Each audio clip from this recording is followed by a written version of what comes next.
Hey kiddies, it's Terrible Triple Feature time once again, and this week we're looking at hybrid horror movies. Can I just have one more dance with you? That's right, we are in the second week of the month that is Halloween, and I thought we'd go, really super duper in terms of quality. And these are three movies in which they're kind of split down the middle genre-wise. They're all very much at their core horror movies, and they will appear in the horror movie sections of video stores. You remember video stores. Okay, the horror movie section of Netflix or, Amazon Prime or Hulu because, young people. But they're also very much entrenched in all the tropes and genre trappings of other genres as well. And that makes it really interesting to me because they managed to pull off the demands of both styles of movies at the same time while being entertaining to boot. So, our menu is going to include The Exorcism of Emily Rose, The Lord of Illusions, and An American Werewolf in London. What's great about The Exorcism of Emily Rose is not just is it a hybrid horror movie, but, it's not hybrid action, it's not hybrid sci-fi or some other genre that could be, peripheral to horror. No, it's a hybrid horror movie / courtroom drama. It's actually a pretty good courtroom drama. Tom Wilkinson plays a priest who attempted to perform an exorcism on Emily Rose, as the title suggests. The state is trying to find him criminally liable for neglecting her medical care because Emily ends up dead.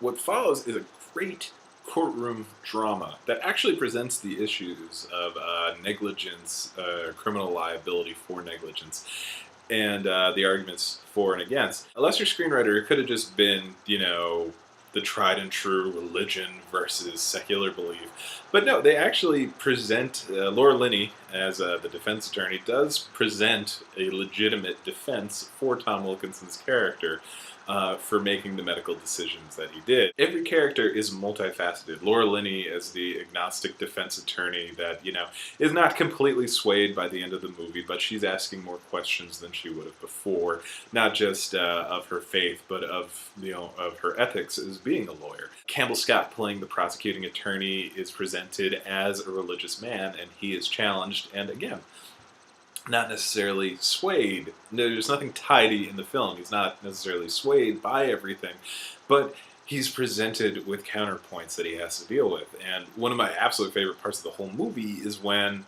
Laura Linney puts on the stand a doctor that has studied exorcism as a cultural ritual, not just specific to Catholicism, but in all religions have some form of an exorcism ritual. It puts the conflict between the religious and the secular right in focus there at that point, and it's a really great scene between Campbell Scott and, forgive me, I know I'm going to mispronounce this, but Shohreh Aghdashloo. What's great is that it doesn't go for the cheap emotionality. It's presented as, normal people presenting arguments and debating them back and forth, and it's brilliant, and it actually goes into a lot of lawyer stuff, which is neat.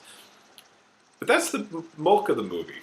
That when it needs it, it plays a lot like The Exorcist or The Omen or Rosemary's Baby. Supernatural thriller, gradually building up the supernatural tension with flashbacks to what Emily was going through until you get to the actual exorcism at the end of the film.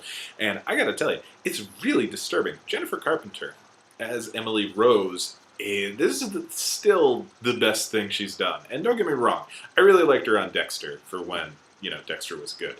But there's a physicality and a rage to this performance that has to be seen. It's remarkable. And even crazier is how little special effect enhancement was used. All the body contortions are actually Jennifer Carpenter, which is disturbing. But that's what makes it great, because all the courtroom stuff is a really good courtroom drama, and then all the horror stuff is really actually scary. And that's the thrust of what we're going for with this whole triple feature. And it's just going to get better, because next we're doing Lord of Illusions. Now, Clive Barker. I am an avowed Clive Barker fan, because Clive Barker is awesome and needs to make more books and more movies. He hasn't done either in quite a while, but Scarlet Gospels is on the way. He wrote for the screen and directed the film. It's based on his short story, The Last Illusion, from the Books of Blood, or in America, it was presented as in the Cabal novella as one of the short stories that follow it, starring Scott Bakula as supernatural detective Harry D'Amour. It plays exactly like a detective story in which Harry starts out working on one case that leads him to another case presented that he gets hired to by Famke Janssen as a femme fatale. Just looking gorgeous, by the way.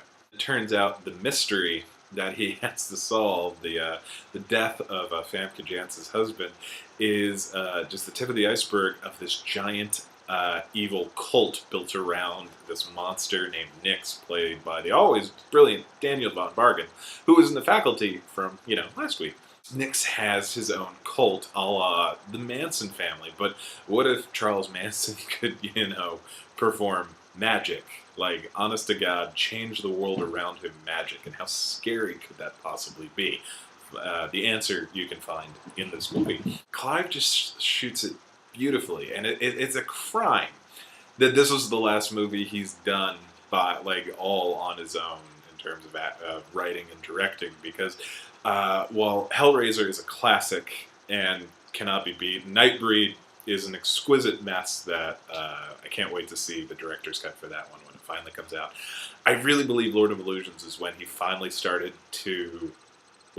figured out how to translate his unique voice from literature into film, and it works really, really well. Horrific, it's sensual, it's just really nice. It's a nice film to look at, and it plays kind of like old gumshoe stories where, Harry's in LA and he's going around digging up clues and sticking his nose where it doesn't belong, and he gets bribed to try to ditch the case and everything, but he keeps going because he's our hero.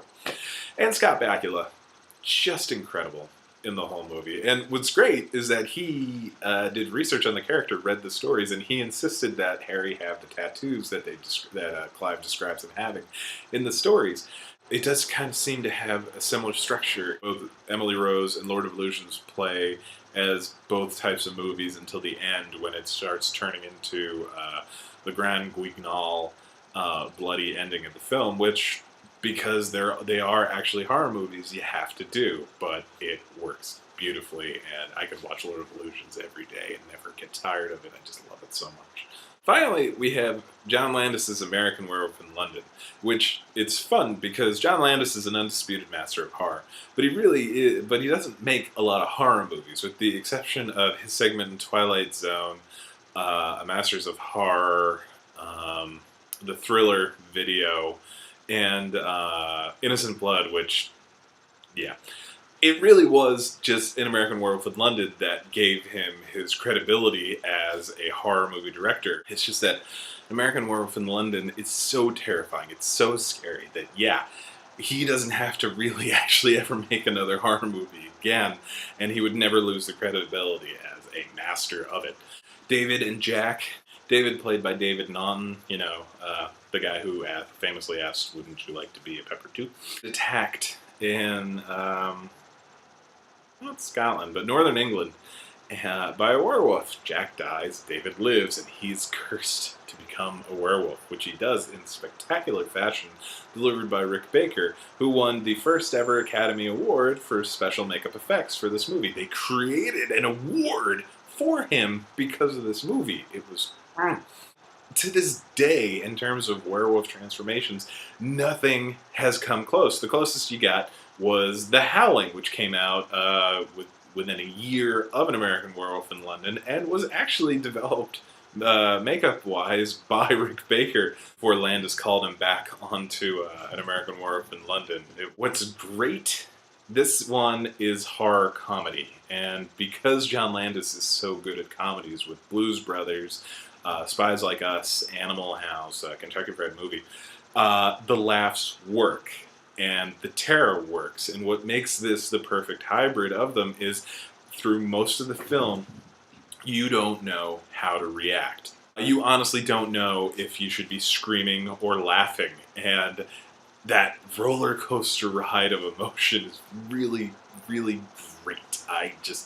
Again, all these movies on this list you could just watch every day, and it would always be satisfying. The performances are great. Jenny Agutter as the love interest for David, all the English locals that are warning David and Jack, but kind of don't want anything to do with them. The doctor that just doesn't believe anything until it's too late, and it's so scary and so violent towards the end, but it's also really, really funny. Like, even in the transformation sequence, which is just so intense and brutal, you get these cuts to a Mickey Mouse toy because you're not supposed to know how to react. Are you supposed to laugh? Are you supposed to freak out? But in an intentional way. Laughs don't happen by accident in this movie, nor do screams. And that's part of what makes the movie genius, which, while I think Lord of Illusions was completely underrated because it had a wimpy theatrical cut, which was fixed in the DVD, and Exorcism of Emily Rose, which just isn't that popular. American Werewolf in London is an official classic, and it is brilliant all the way through. And I could talk about it more, but honestly, you should just watch the movie, because with comedy, you should just watch it. And or there's the documentary that explains every single thing about it. I'll just leave you with, it is a movie that was so good it made Michael Jackson hire pretty much everybody involved in the movie to make the Thriller video, which we remember is the greatest music video of all time. So, hybrid horror movies plus courtroom dramas, plus detective pulp fiction, plus comedies, Exorcism of Emily Rose, Lord of Illusions, and American Werewolf in London. And watch all of those, and I'll see you guys next week.